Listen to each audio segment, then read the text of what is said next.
dinyatakan dalam hidup kami. Di dalam nama Kristus Yesus, kami berdoa dan mengucap syukur. Amin. Silakan duduk, shalom. Puji Tuhan, sebelumnya kembali saya berterima kasih kesempatan yang diberikan pada saya. Kita boleh kembali bersama-sama ibadah dan kita mendengar firman Tuhan. Mohon maaf tadi terlambat karena nunggu anak-anak. Selain itu juga tiba-tiba berangkat, saya ngelewati kan 3 kuburan gitu loh. Ternyata macet semua kuburan karena ada besok puasa, jadi megangan semua, jadi macet semua, jadi nunggu di situ. Ya, tapi biarlah kita tidak mengurangi sukacita kita akan sama-sama membaca firman Tuhan di dalam Kejadian 22, ayat yang pertama sampai ayat yang ke-14. Satu tema yang tidak asing bagi kita, yaitu Jehovah Jireh, Tuhan menyediakan. Kejadian 22 ayat yang pertama sampai ayat yang ke-14. Ya, Kejadian 22 ayat yang pertama sampai 14, demikian firman Tuhan. Setelah semuanya itu, Allah mencoba Abraham. Ia berfirman kepadanya, "Abraham," lalu sahutnya, "Ya Tuhan." Firman-Nya, "Ambillah anakmu yang tunggal itu, yang engkau kasihi, yakni Ishak. Pergilah ke tanah Moria dan persembahkanlah dia di sana sebagai korban bakaran pada salah satu gunung yang akan kukatakan kepadamu."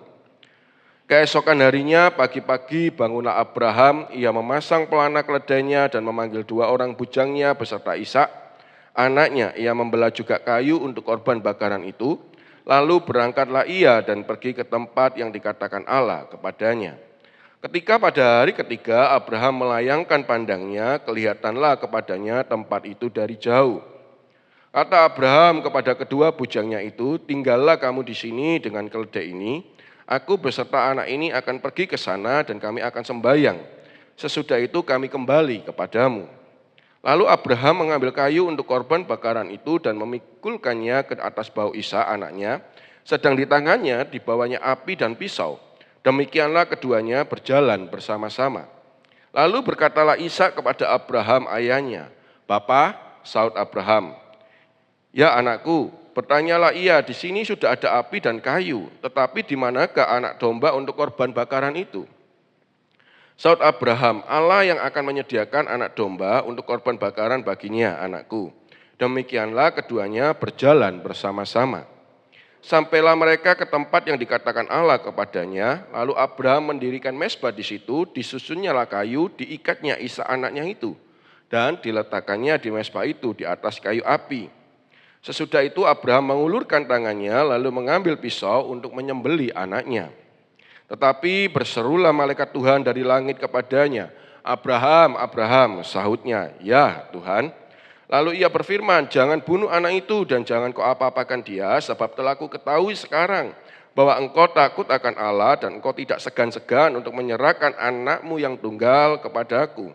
Lalu Abraham menoleh dan melihat seekor domba jantan di belakangnya, yang tanduknya tersangkut dalam belukar. Abraham mengambil domba itu lalu mengorbankannya sebagai korban bakaran pengganti anaknya.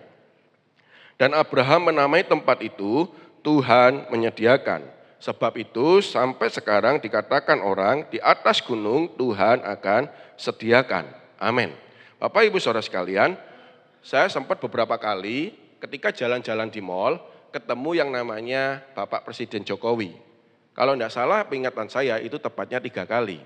Di Surabaya 2 kali, di waktu di Jogja sekali. Nah, satu hal yang saya lihat dan saya simpulkan ketika saya bertemu Bapak Jokowi ini, Bapak Saudara sekalian, ternyata ada satu pemandangan yang langka dari presiden-presiden sebelumnya. Kenapa? Karena ternyata Bapak Presiden Jokowi ini kan sukanya belusukan, suka jalan-jalan ke mal. Nah, ternyata pada kesempatan yang langka itu, ada seorang ibu-ibu yang nerobos, yang nerombol di tengah-tengah kerumunan hanya ingin salaman, berjabat tangan dengan Bapak Jokowi.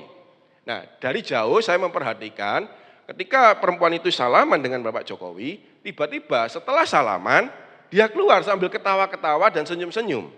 Singkat cerita, lalu dia ngomong sama saudaranya di sebelahnya, "Aduh, enggak nyangka loh ya, itu orang tukang kayu, kok bisa tangannya lembut kayak gitu. Aduh, enggak nyangka bener, itu kan pekerjaan kasar, Tapi kok bisa tangannya itu loh begitu halus. Enggak kayak tangan suami saya katanya. Dalam hati saya ketawa. Loh ya memang jelas itu presiden pasti perawatan kan gitu kan ya. Dulunya tukang kayu tapi sekarang kan sudah perawatan. Nah ternyata Bapak Saudara sekalian terlepas dari itu semua yang bisa saya simpulkan ternyata memang ini presiden yang luar biasa. Presiden yang rendah hati, yang benar-benar mau menyampaikan, bahkan mau mendengar dan mau bergaul dengan rakyat jelata, tanpa pilih-pilih, saudara sekalian. Mungkin ketika kita juga bertemu dengan presiden, kita akan merasa, aduh, pasti sangat senang, saudara sekalian, betul ya? Bahkan ketika kita mungkin berdekatan dengan dia, jangankan salaman, bisa selfie bareng dengan dia, pasti hati kita senang. Nah, apalagi kalau hari ini kita juga sama-sama bertemu dengan Allah. Bahkan bukan hanya bertemu, kita bisa kenal Allah lebih dekat. Pastinya kita lebih senang, lebih sukacita daripada ketemu Bapak Presiden. Betul ya? Nah, olehnya Bapak sekalian, tema khotbah saya hari ini adalah Jehovah Jireh, Tuhan menyediakan. Ini dari apa? Ini diambil dari salah satu nama-nama Allah. Yang mana ini mau menunjukkan adanya sifat dan karakter Allah, saudara sekalian. Apa yang seharusnya terjadi pada diri kita waktu kita mengenalnya dan waktu kita memahaminya. Apa yang terjadi dalam hidup ini? Apa yang terjadi dalam hidup kita, saudara sekalian? Kita dapat berjumpa ketika kita melihat di dalam Alkitab, orang-orang yang dekat dengan Allah, orang-orang yang bisa kenal Allah lebih dekat, lebih dalam, ternyata respon mereka begitu luar biasa. Respon mereka dalam kehidupannya sangat luar biasa. Mereka sungguh-sungguh bersujud, mereka sungguh-sungguh hormat, bahkan mereka sungguh-sungguh takut akan Tuhan. Dan hidupnya merendahkan diri di hadapan Tuhan. Kenapa? Karena Allah itu ternyata sungguh-sungguh maha mulia, Allah itu sungguh-sungguh suci. Nabi Yesaya pernah mengatakan demikian, Bapak sekalian. Saya akan binasa karena saya melihat Allah yang hidup. Saya akan binasa kalau saya itu melihat Allah yang hidup. Nah, seharusnya ini juga membuat kita sukacita ketika kita bisa melihat, bahkan kita bisa mengenal Allah yang hebat itu, yang sungguh-sungguh bisa dipercaya dan sungguh-sungguh mengasihi kita. Nah, ketika saat kita belajar tentang sifat dan karakternya, biarlah pagi ini kita juga memiliki respon yang luar biasa untuk kita juga bertumbuh di dalam kebenaran firman Tuhan. Yang salah satunya kita akan belajar tentang Jehovah Jireh. Kita mungkin sudah sering dengar kata Jehovah Jireh ini. Namun saya mau mengajak kita bersama-sama tentang apa itu Jehovah Jireh yang sebenarnya. Hal-hal apa yang bisa kita pelajari dari Jehovah Jireh ini, dari Tuhan yang menyediakan ini. Kita akan lihat yang pertama, saudara sekalian. Makna yang pertama tentang Jehovah Jireh yaitu bicara tentang Allah menyediakan anaknya untuk menebus dosa manusia. Allah itu menyediakan anaknya untuk menebus dosa manusia. Coba kita perhatikan di ayat yang ke-14 tadi, Kejadian 22 ayat 14. Di sana dikatakan, dan Abraham menamai tempat itu Tuhan menyediakan atau Jehovah Jireh. Sebab itu sampai sekarang dikatakan orang, di atas gunung Tuhan akan disediakan. Bapak Ibu Saudara sekalian, pernyataan yang disampaikan oleh Abraham tentang Allah yang menyediakan domba untuk menggantikan anaknya, ini memberikan gambaran Injil di dalam Perjanjian Lama. Perjanjian Lama memberikan kita gambaran Injil meskipun sebenarnya tidak secara nyata. Seperti pada Perjanjian Baru, yaitu tentang Kristusnya baru kelihatan. Tetapi apa yang disampaikan oleh Perjanjian Baru tentang Kristus Yesus, itu sebenarnya sudah ada di dalam Perjanjian Lama, saudara sekalian. Sehingga menurut beberapa penafsir, Kejadian 22 ini merupakan gambaran yang sangat nyata bagaimana tentang hati Allah yang sungguh-sungguh rela untuk memberikan anaknya yang tunggal itu bagi manusia yang berdosa. Dan anak yang diberikan kepada manusia tersebut adalah anak yang benar-benar menjawab seluruh kebutuhan manusia. Kebutuhan kita itu sebenarnya apa, saudara sekalian?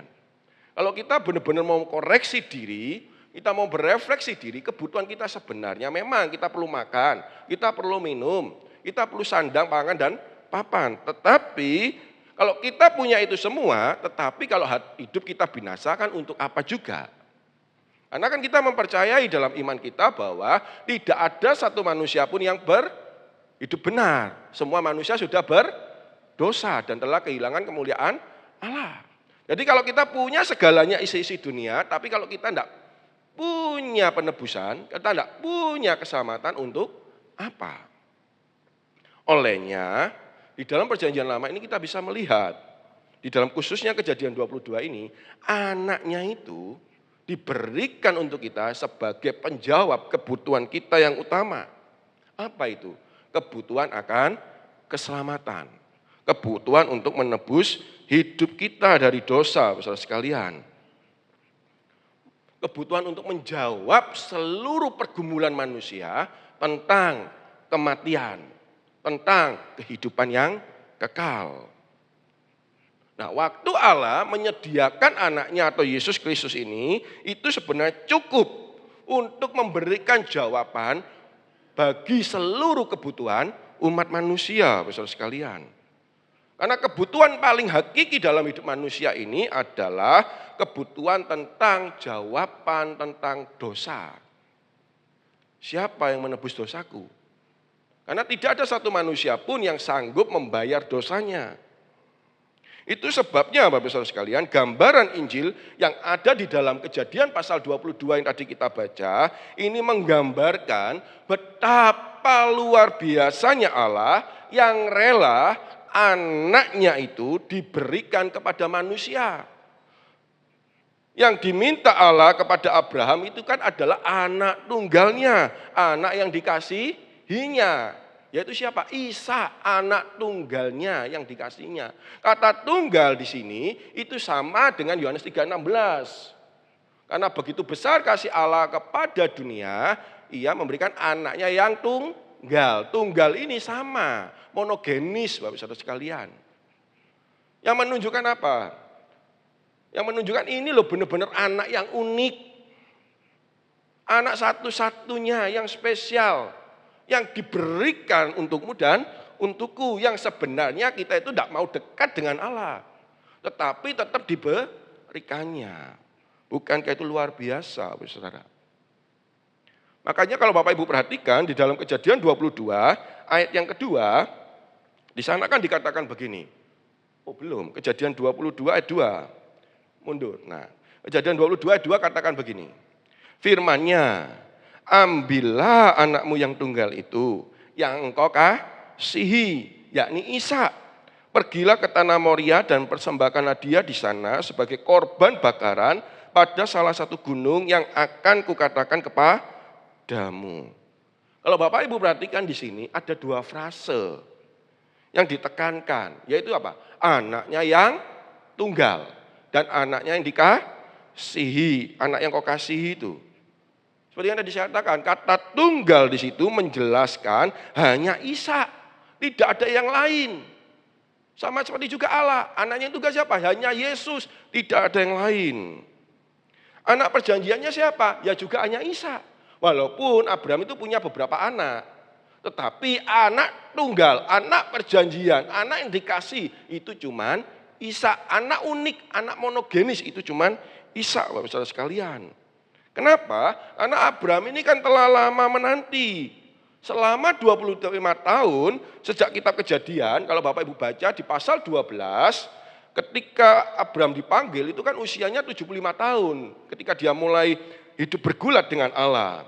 Dan ia memperoleh janjinya itu baru usia 100 tahun. Sepanjang 25 tahun dia menanti anak yang dikasih itu.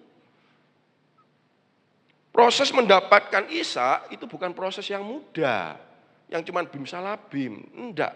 Penuh perjuangan, banyak harga yang harus dibayar. Kenapa? Karena pada waktu itu Sarah benar-benar mandul dan Abraham sudah lanjut usianya. Mereka berdua sudah sama-sama tua. Sudah tua, mandul lagi. Benar-benar mustahil, saudara sekalian. Benar-benar tidak mungkin itu terjadi. Jadi kemungkinan untuk dapat anak biologis itu sudah tidak ada. Jangankan 0,001%. Tidak ada sama sekali kemungkinan bisa hamil. Benar-benar 0%, saudara sekalian, untuk hamil itu. Sudah lanjut usia, sudah tua, dan juga sudah mandul. Namun ternyata saat dia mendapatkan anak yang ditunggu-tunggu, anak yang dinanti-nantikan ini justru di ayat yang kedua tadi dikatakan apa? Suruh ngambil, suruh mempersembahkan. Tuh. Di masa tua anak yang dinanti-nantikan lahir, kita lagi sukacita nih, lagi bahagia. Tapi disuruh dikorbankan. Ini mau menggambarkan Bapak Saudara sekalian di pasal 22 ini betapa luar biasanya hati seorang bapak itu. Hati Bapa yang luar biasa ini tidak akan mungkin kita temukan secara panjang lebar di dalam kitab Injil, di dalam perjanjian baru, tidak akan bisa kita temukan. Kenapa? Karena kitab Injil hanya menceritakan Tuhan Yesus hadir di dalam dunia. Tuhan Yesus menebus dosa manusia, tapi hati Bapa tidak akan bisa kita temukan. Tetapi Allah yang memberikan Kristus Yesus itu digambarkan dalam cerita tentang Abraham yang memberikan anaknya yang tunggal itu, yaitu Ishak, Bapak Saudara sekalian. Anak yang tunggal, anak yang dikasihi. Itu adalah anak yang dinanti-nanti. Itu adalah anak yang satu-satunya dikasihi. Anak yang monogenis itu, Saudara sekalian. Tetapi itu diberikan kepadamu dan kepadaku. Wow, keren ya, Saudara. Coba kita bayangkan sama-sama. Ini anak satu-satunya yang dinanti-nanti. Bayangkan kalau seandainya Abraham itu ngomong sama Sarah di masa tuanya. Apa yang harus dikatakan Abraham kepada Sarah? Mungkin kalau saya bayangkan, Sarah, Sarah, ini loh, anak yang tunggal kita ini loh, anak yang kita kasih ini loh. Hasil penantian kita di masa tua, diminta sama Tuhan. Bayangkan apa yang terjadi, saudara sekalian. Ternyata tidak seperti itu. Kita bisa melihat hati Allah yang rela itu digambarkan di dalam diri Abraham yang juga rela memberikan satu-satunya anak yang dikasihi, satu-satunya anak yang unik itu, anak yang dinanti-nantikan itu diberikan kepada kita. Makanya kalau Bapak Ibu perhatikan di Kejadian 22 ayat 12, Kejadian 22 ayat 12, di sana kan dikatakan, khususnya bagian B, yang bagian bawah. Di situ kan dikatakan, engkau tidak segan-segan untuk menyerahkan anakmu yang tunggal kepadaku. Ada kata-kata tidak segan-segan. Berarti tidak ada apa? Tidak ada kompromi, tidak ada keraguan, tapi benar-benar oke, mantap Bapak Saudara sekalian. Ini iman luar biasa, ini keyakinan luar biasa, ini benar-benar pengorbanan yang luar biasa. Allah memberikan anak yang tunggal itu tidak segan-segan untukmu dan untukku. Berarti dia tidak main-main. Dia serius untuk hidup kita, Bapak Saudara sekalian. Dia sungguh-sungguh mempedulikan hidup kita. Tujuannya apa? Supaya engkau dan saya tidak binasa. Kalau Bapak Ibu perhatikan, sebelum Abraham tawar-menawar waktu Allah ingin memusnahkan Sodom dan Gomora, betul ya? Sebelumnya. Tapi ketika diminta anaknya, Abraham itu tidak tawar-menawar. Loh ojo Tuhan, yang itu aja loh. Enggak. Dia langsung, tidak segan-segan. Tetapi kalau Bapak Ibu perhatikan di ayat-ayat sebelumnya, di pasal-pasal sebelumnya, itu kan Abraham itu tawar-menawar. Khususnya terkait Sodom dan Gomora. Padahal Sodom dan Gomora itu siapanya? Bukan anak yang dikasihinya, bukan orang yang dicintainya. Coba kita perhatikan bersama-sama. Berapa kali Abraham itu tawar-menawar kepada Allah terkait Sodom dan Gomora. Kejadian 18 ayat 24 sampai 25. Kejadian 18 ayat 24 sampai 25 dikatakan, bagaimana sekiranya ada 50 orang benar dalam kota itu? Apakah engkau akan melenyapkan tempat itu dan tidakkah engkau mengampuninya? Karena ke-50 orang benar yang ada di dalamnya itu. 25, jauhlah kiranya daripadamu untuk berbuat demikian, membunuh orang-orang benar bersama-sama dengan orang fasik, sehingga orang benar itu seolah-olah sama dengan orang fasik. Jauhlah kiranya yang demikian daripadamu. Masakan hakim segenap bumi tidak menghukum dengan adil. Loh, Bapak Ibu Saudara sekalian, Abraham tawar-menawar terkait Sodom dan Gomora. Dan kita tahu di sana Tuhan pun menjawab apa? Tidak. Tuhan menjawab tidak. Di ayat yang 23, Saudara sekalian. Kejadian, dia itu bisa kelihatan. Tidak. Lalu Abraham bertanya lagi, sekiranya kurang 5 orang dari ke-50 orang benar itu, apakah engkau akan memusnahkan seluruh itu kota itu karena yang 5 itu? Firman-Nya, aku tidak memusnahkannya jika aku dapati 45 di sana. Bapak Ibu Saudara sekalian, berapa kali Abraham tawar-menawar kepada Tuhan seperti itu? 5 kali kalau Bapak Ibu perhatikan di Kejadian 18 itu. 5 kali. Nah, saya itu cukup tertegun, saya itu cukup kaget ketika saya baca Kejadian 22 ini. Di ayat yang ketiga, Kejadian 22 ayat 3. Di situ dikatakan, keesokan harinya, pagi-pagi bangunlah Abraham. Ia memasang pelana keledainya dan memanggil 2 orang bujangnya beserta Ishak anaknya. Ia membelah juga kayu untuk korban bakaran itu. Lalu berangkatlah ia dan pergi ke tempat yang dikatakan Allah kepadanya. Loh, Bapak Ibu Saudara sekalian, ayat 2 diminta anaknya. Ayat 3 gak pakai nawar, langsung berangkat. Bapak Ibu Saudara, sebelum kisah di pasal 22 tadi, kita tahu Sodom dan Gomora akan dibakar. Dan Abraham tahu di sana ada Lot keponakannya.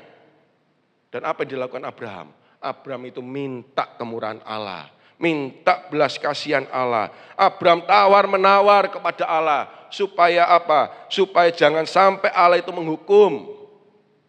Ya ibaratnya Abraham itu kayak orang Tionghoa, kayak orang Madura loh, pinter nawar, sak babuk-babuk ini ditawar gitu ya toh. Sak dientek-entek no nawar gitu ya. Padahal udah murah jik ditawar kan gitu kan, orang Tionghoa, orang Madura, lek gak nawar gak nah, betul ya toh. Nah, mungkin saya gambarkan Abraham juga pada waktu Sodom dan Gomora itu kayak gitu. Tawar-menawar yang dilakukan Abraham saat ia ingin nolong Lot. Tetapi kita tahu sama-sama, waktu Allah minta anaknya yang tunggal, waktu Allah minta anaknya yang unik itu, ia tidak mengatakan, Tuhan, ojo Isa, Ismail aja ya. Ismail itu loh, itu yang ganteng kok, itu ya pinter, itu ya bagus. Tak panggil lagi dia, nanti tak kasih no Allah. Enggak loh Bapak Saudara sekalian, dia enggak bilang gitu. Abraham tahu, meski ada tantangan yang harus dihadapi, meskipun itu memberatkan hatinya, meskipun itu dilema di dalam hatinya, tapi yang dilakukan Abraham, ia tidak mundur.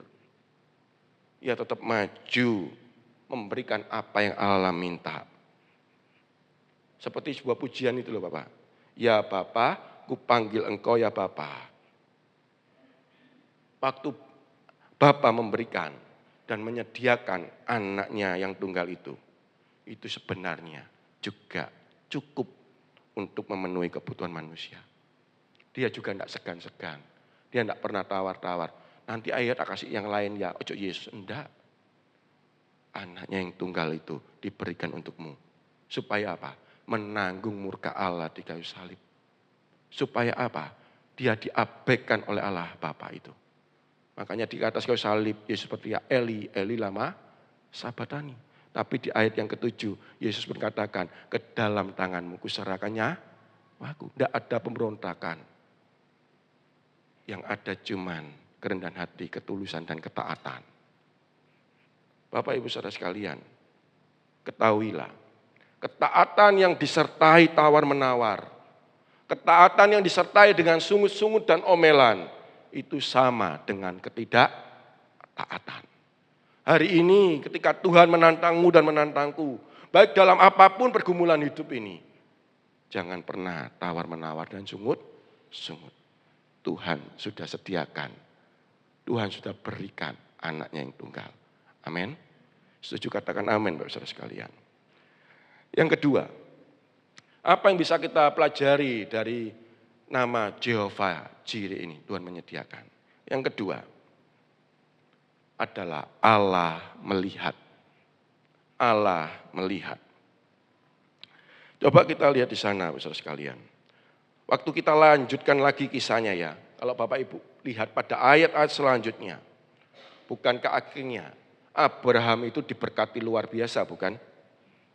Kisah ini bisa kita pahami, tetapi kalau kita lihat di dalam tema Jehovah Jireh, saya ingin mengangkat mengapa Abraham itu sungguh-sungguh mempunyai sebuah pernyataan yang luar biasa, sehingga dia bisa mengatakan, Tuhan menyediakan. Dia Allah yang menyediakan. Mengapa pernyataan itu bisa keluar dari mulut Abraham, Tuhan menyediakan. Makanya kalau Bapak Ibu perhatikan di Kejadian 22 ayat 1 tadi, di situ kan jelas dikatakan, setelah semuanya itu, Allah mencoba Abraham, ia berfirman kepada Abraham, lalu sahutnya, ya Tuhan. Setelah semuanya itu, kalau Bapak Ibu perhatikan, kata-kata setelah semuanya itu adalah istilah di mana pasal-pasal sebelumnya Abraham itu sudah mengalami dan melalui berbagai proses-proses kehidupan, yaitu di mana dia harus keluar dari Uskadim, bukan? Lalu dia harus melewati berpisah dengan Lot. Lalu ia juga harus menyelamatkan Lot. Lalu ia juga mendapatkan Ishak anaknya, anak perjanjian itu. Ia juga pernah salah paham di mana ketika ia harus mengambil Hagar sebagai gundiknya. Semua peristiwa itu terjadi setelah pasal 21 di mana Ishak itu diberikan kepada Abraham. Lalu di Kejadian 22 dikatakan di ayat yang pertama tadi di awal, setelah semuanya itu, setelah tadi loh kejadian-kejadian tadi loh, setelah banyak ujian, setelah banyak proses yang dialami oleh Abraham, setelah semuanya itu, Allah mencoba Abraham. Nah sekali lagi, coba Bapak Ibu perhatikan kata-kata mencoba di sana. Nah kata-kata mencoba ini di dalam perjanjian lama, itu identiknya seperti begini, seperti seorang yang pejunan yang memurnikan logam Bapak Saudara sekalian. Agar benda-benda yang ada di logam itu, unsur-unsur logamnya benar-benar tidak hilang pada waktu proses pemurnian. Nah, tukang emas itu akan membersihkan kadar emas itu agar seluruh karat yang menempel di logam itu benar-benar hilang, gugur, tapi emas yang murni tetap menempel. Seorang tukang logam akan benar-benar memanaskan logam itu sedemikian panasnya sehingga hanya zat emas yang murni yang tertinggal, sedangkan yang lain itu hilang. Nah, kata mencoba itu identiknya seperti itu, kayak dimurnikan istilahnya, benar-benar supaya emas yang murni yang tinggal. Nah, di ayat 1 tadi Bapak Saudara sekalian terjadi setelah Abraham itu mendapatkan janji Allah. Mendapatkan janji Allah, yaitu Ishak. Dan ia ingin membuat Abraham itu benar-benar memiliki iman yang teguh, iman yang lebih, iman yang murni. Makanya dia mencoba di Kejadian 22 ini. Sehingga pada ayat 22 pasal 22 ayat 1 itu dikatakan, lalu Allah mencoba Abraham. Nah, yaitu apa mencobanya? Yang dicoba apa? Yang diuji apa? Allah meminta anak satu-satunya yang dikasih. Makanya kalau Bapak Ibu baca di Kejadian 22 ayat 12 itu tadi, kan dikatakan, di Kejadian 22 ayat 12. Di sana dikatakan, jangan bunuh anak itu. Jangan kau apa-apakan anak itu, sebab telah ku ketahui sekarang bahwa engkau takut akan Allah dan engkau tidak segan-segan menyerahkan anakmu yang tunggal kepadaku. Loh, luar biasa kan bukan Bapak Ibu Saudara? Bahkan iman Abraham itu dicatat oleh penulis kitab Ibrani, ia merangkum nih dari Ibrani 1 ayat Ibrani 11 ayat 1 sampai 13 itu dirangkum pada kitab Ibrani pasal 11 ayat 17 sampai ayat 19. Dirangkum tentang iman Abraham. Cuman 3 ayat Bapak Saudara sekalian yang ditulis dalam kitab Ibrani pasal 11 itu tentang iman Abraham yang menyerahkan anaknya. Loh, luar biasa. Sehingga muncul pernyataan yang lahir dari mulut Abraham adalah pernyataan yang lahir dari Abraham itu benar-benar mempunyai iman yang sudah diuji. Iman yang benar-benar murni, iman yang sungguh-sungguh telah ditempa oleh Allah, iman yang berani mengorbankan dan mempersembahkan Ishak anak yang tunggal yang dikasih itu sebagai persembahan yang terbaik. Itu sebabnya Abraham berani mengatakan bahwa Allah yang menyediakan. Kalau kita kan enggak. Belum pernah mengalami ujian, cuman kita ngomong Tuhan menyediakan. Padahal dalam ujian proses sudah bersungut-sungut dan ngomel. Kalau Abraham enggak, sudah melalui berbagai proses. Sehingga ketika dia mengatakan Allah menyediakan Jehovah Jireh, itu hasil dari iman yang sudah melalui berbagai proses. Dia tahu bahwa Tuhan menyediakan. Makanya saya mau katakan begini loh saudara sekalian. Ketika engkau dan saya mengalami ujian, mengalami proses kehidupan, itu adalah kesempatan kita mengalami Tuhan. Ujian itu bukan untuk menghancurkan hidup kita. Ujian itu justru akan mengeluarkan segala kekurangan kita dan memakainya untuk kita menjadi lebih baik. Setuju katakan amin, Saudara. Akan menjadikan kita lebih baik. Kenapa? Kita dimurnikan. Tinggal yang murni yang tinggal. Yang jelek-jelek itu hilang, Bapak Saudara. Kan saya pernah ceritakan, saya mengalami proses kehidupan di tahun 2016. Saya sudah punya ya istilahnya pada waktu itu ya istilahnya cukup Bapak Saudara. Secara ekonomi, secara jujur bukan untuk kesombongan, saya lebih baik dari orang tua saya. Tapi apa yang terjadi? 2016 anak saya yang ketiga yang tadi itu sakit. Baru lahir 2 bulan. Baru lahir 2 minggu. Harus opname di ICU 2 bulan. Dan bahkan pada saat itu saya mau dipendetakan di sebuah gereja. Tapi saya harus mengalami proses itu. Selama 2 tahun saya berjalan dan berjuang. Tanggal 30 saya terima gajian, tanggal 3 benar-benar sudah habis ludes gajian saya. Tanggal 4 sampai tanggal 29 saya tidak tahu saya harus makan pakai apa. Saya tidak harus tahu bensin itu diisi pakai apa. Karena sudah dibagi, beli susu, bayar dokter, bayar sekolah. Benar-benar sudah habis. Untuk makan tanggal 4 sampai 29 itu tidak ada. Dalam hati bertanya-tanya, kenapa Tuhan? Aku kan mau menjadi pendeta. Aku ini mau menyerahkan hidupku melayani. Tapi kok dibikin ente-entean. Stres berat, 2 tahun Bapak Saudara. Di ICU 2 bulan. Bahkan ketiga anak saya gantian masuk rumah sakit. Opname, saya pun juga opname sampai yang terakhir.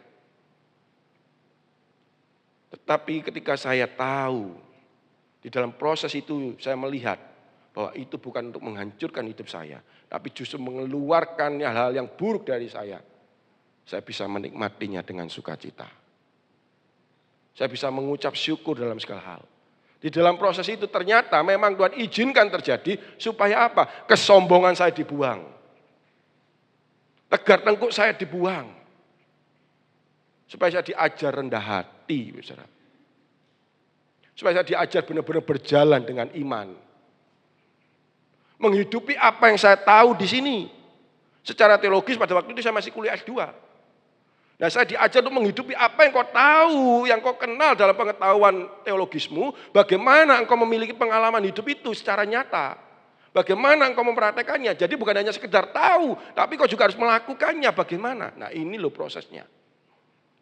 Dan benar-benar 2 tahun saya lewati itu. Bukannya saya tambah kurus Bapak Saudara, bahkan tambah buncit kan sekarang. Loh benar, Dulu berat saya cuma 70, sekarang loh hampir 195, 97. Gila nih sebenarnya berat. Tapi itu tanda Tuhan memang berkati, setuju? Dalam ujian itu adalah kesempatan kita mengalami Tuhan. Dalam ujian itu bukan untuk menghancurkan hidup kita, tapi dalam ujian itu membawa kita, memakai kita untuk kita mengeluarkan yang buruk supaya kita kelihatan yang baik. Dan benar, setelah itu proses lewat selesai. Tuhan pakai saya lebih lagi. Tuhan yang promosikan saya lebih lagi. Bapak, Ibu, Saudara, ketika kita perhatikan kembali di sana, iman yang sungguh-sungguh ditempa oleh Allah, itu akan menghasilkan iman yang berani mengorbankan dan mempersembahkan yang terbaik. Itu iman yang sudah ditempa, itu iman yang sudah diuji, saudara sekalian. Makanya kalau Bapak Ibu perhatikan, istilah menyediakan tadi di situ, Tuhan menyediakan, itu akar katanya dalam bahasa Ibraninya, itu artinya adalah melihat. Melihat. Juga ayat 14 yang tadi kita baca di Kejadian 22, Tuhan itu menyediakan, akar katanya itu adalah melihat. Maka istilah Tuhan menyediakan itu berarti Tuhan melihat. Tuhan melihat. Apa yang Tuhan lihat, Bapak Saudara sekalian? Tuhan melihat iman Abraham. Waktu Injil menyatat pada waktu nanti anak manusia datang, apa yang dicari? Hartamu, anakmu, kekayaanmu, bukan kan? Yang dicari anak manusia datang nanti kedua kalinya apa? Adakah iman di bumi? Adakah iman di hatimu dan hatiku? Saudara sekalian, dia cari iman, dia tidak cari yang lain. Dia tidak cari seperti manusia cari kekayaan. Dia tidak cari manusia cari, yaitu apa? Kehormatan, kekuasaan. Tidak, saudara sekalian. Dia tidak cari juga segala kegemilangan dunia, tidak. Yang dia cari cuman iman. Dia melihat adakah iman di hidupmu dan hidupku. Dia mencari dan melihat imanmu dan imanku, Bapak Saudara sekalian. Abraham diuji imannya dan Allah melihat iman Abraham. Waktu imannya sungguh-sungguh dan rela memberikan anaknya satu-satunya itu. Maka ayat 14 dikatakan apa tadi? Baru disitulah Abraham katakan, Tuhan menyediakan. Bapak, Ibu, Saudara sekalian, iman yang sejati itu bukan bicara tentang hanya perasaan saja. Iman yang sejati itu tentang kemauan yang disertai dengan tindakan nyata. Iman yang sejati itu bukan bicara, ya aku mau, bukan. Tapi kalau nggak disertai tindakan, istilahnya bojai, betul ya? Iman tanpa perbuatan mati. Engkau ngaku beriman, sertailah dengan tindakan nyata. Bukan hanya sekedar perasaan mau tapi tidak dilakukan. Bojai kalau itu, Bapak Saudara. Maka dari itu, ketika engkau berani mengatakan Tuhan menyediakan, berarti kau juga harus berani melewati proses hidupmu dengan baik, dengan setia, dengan tetap bersyukur.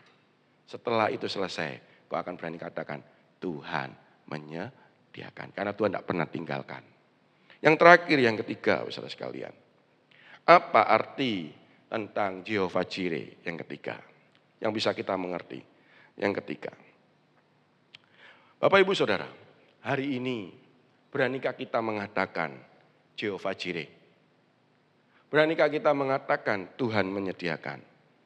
Ya, tidak bisa dipungkiri.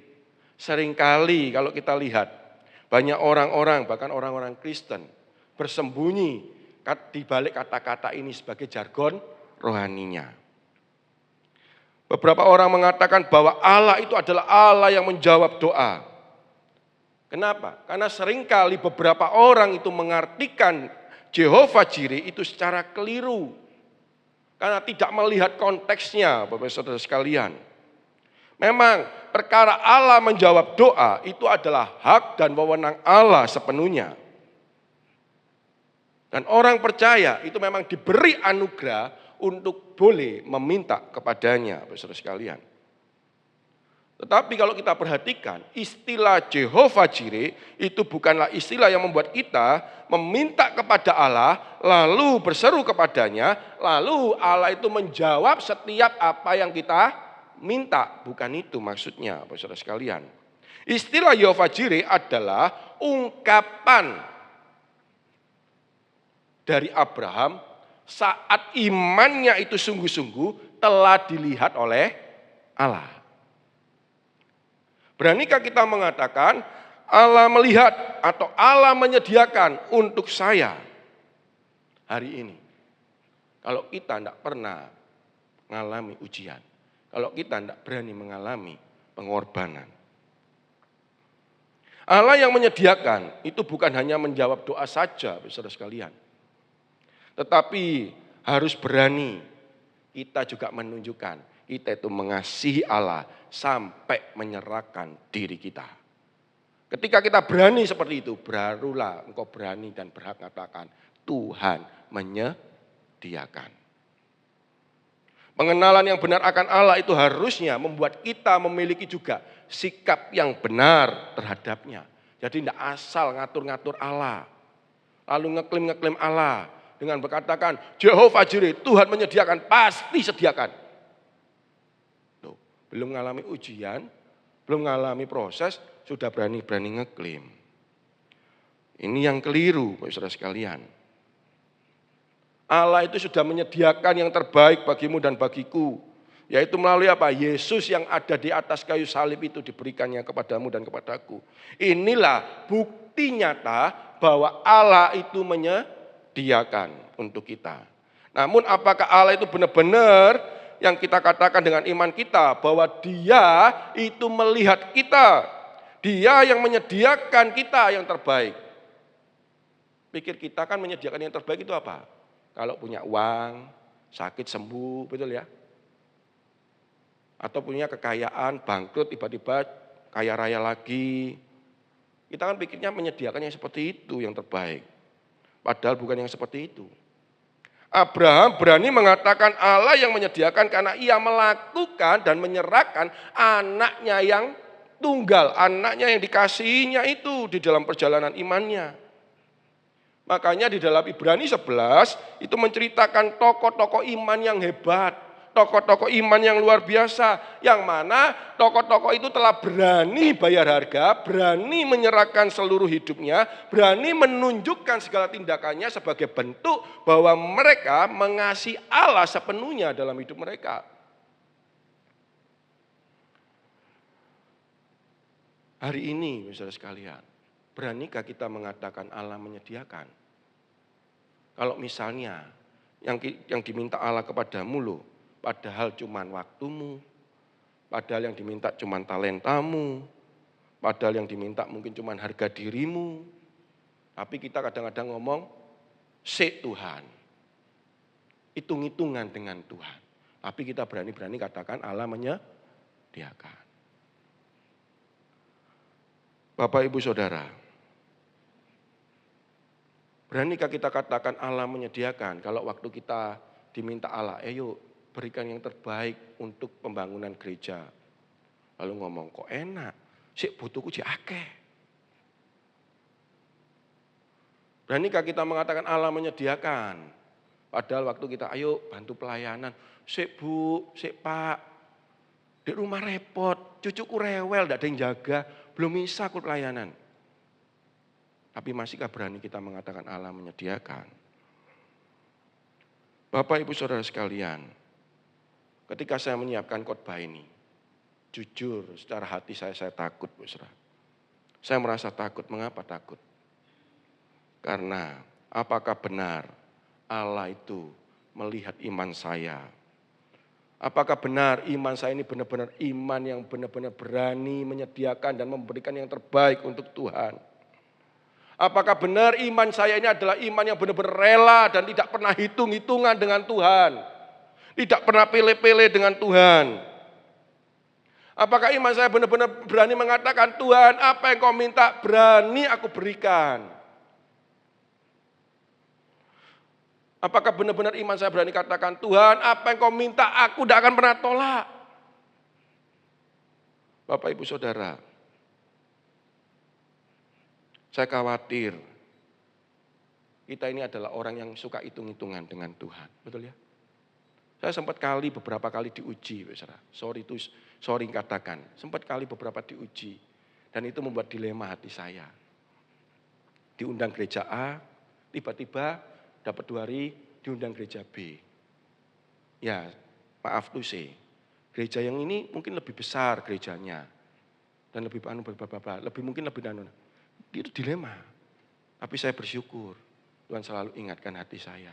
Ojo pilih-pilih. Ojo hitung-hitungan. Mana yang dulu itu berkatmu. Saya dilema. Tapi seberapa banyak orang, saudara, berani kadang-kadang. Gak bisa pindah sana, pindah sini. Kita kadang-kadang pakai kalkulator kita. Saudara. Ini untung enggak ya? Bensinku gimana? Ini rugi enggak ya? Aku melayani ini untungnya apa? Aku ngasih persembahan ini untungnya apa? Aku mau korban untuk gereja ini untungnya apa? Kita mungkin pakai kalkulator kita dalam segala aspek. Waktu Tuhan minta Allah melihat pekerjaan saya berkata, apakah saya mau berikan? Ketika Allah minta mungkin harta kita, apakah kita mau berikan? Ingat loh Bapak Ibu Saudara, ketika sesuatu yang kau genggam erat, melebihi Allah dan itu jadi berhala kita, kita harus hati-hati dan waspada. Justru di saat itulah kita terancam. Kenapa? Karena kalau Allah itu benar-benar mengasihi kita, engkau akan dibuat habis. Engkau akan dibuat tidak punya kesempatan lagi untuk mempertahankannya. Jadi selama engkau masih punya kesempatan, jangan jadikan segala pemberian Allah itu melebihi Allah. Setuju Bapak Saudara? Saya sudah ngalami. Jadi jangan sampai Bapak Ibu ngalami juga. Jangan sampai dalam segala aspek hidup kita gunakan kalkulator kita. Kenapa? Karena saat hatimu ada di sana, berarti Allah itu mulai teralihkan. Jadi Bapak Saudara sekalian, jangan pernah hitung-hitungan dengan Tuhan. Ketika Tuhan kasih kesempatan, engkau hanya punya satu jawaban. Ya Tuhan, ini aku, utuslah aku. Jemaat Tuhan, waktu engkau dan saya dilibatkan untuk melayani, jangan pernah tunda-tunda. Jangan pernah berkata aku sibuk, ya jangan. Ketika ada kesempatan memberi, jangan tunda-tunda. Tangkaplah, karena tidak ada lagi kesempatan kalau itu sudah terlewatkan. Makanya besar sekalian, Abraham dengan imannya berkata, di Kejadian 22 ayat 14, dia berani katakan, dan Abraham menamai tempat itu Tuhan menyediakan. Sebab itu sampai sekarang dikatakan orang, di atas gunung Tuhan akan disediakan. Di dalam hadirat Tuhan tidak ada yang namanya kekurangan. Setuju? Di hadirat Tuhan yang ada hanyalah kecukupan dan sukacita. Karena kita ada bersama Yesus. Bapak Ibu Saudara, sebagai penutup, sebagai hamba Tuhan, saya mau bertanya kepada kita semua. Apa yang berani engkau berikan untuk Tuhan dalam hidup ini? Apa yang berani engkau korbankan untuk Tuhan hari ini? Tuhan sudah berikan yang terbaik. Anaknya yang tunggal, anaknya yang dikasihnya. Dia sudah berikan yang terbaik. Saat waktu ia menguji iman kita, saat dia memurnikan iman kita, dan mau meningkatkan iman kita, saudara sekalian, dia hanya minta sedikit waktu, sedikit harta kita, sedikit apa yang kita miliki. Beranikah kita persembahkan, jangan hitung-hitungan. Itu sebabnya kita tidak pernah mengalami yang namanya Jehovah Jireh. Kita tidak pernah mengalami Tuhan menyediakan dalam hidup kita. Kenapa? Karena kita masih hitung-hitungan. Karena kita masih sering menunda-nunda. Karena kita tidak pernah menyadari betapa Dia telah menyediakan dan sudah mencukupi kebutuhan kita. Bukankah ketika punya Yesus bisa katakan cukup? Setuju? Cukup. Mari kita pikirkan bersama-sama tentang Allah Jehovah Jireh ini. Ketika kita ngerti benar-benar, kita tidak akan pernah tunda-tunda untuk memberikan yang terbaik. Yang mengerti seundang kita bangkit berdiri. Kita akan berani katakan seperti Abraham katakan, Tuhan, aku ingin memberikan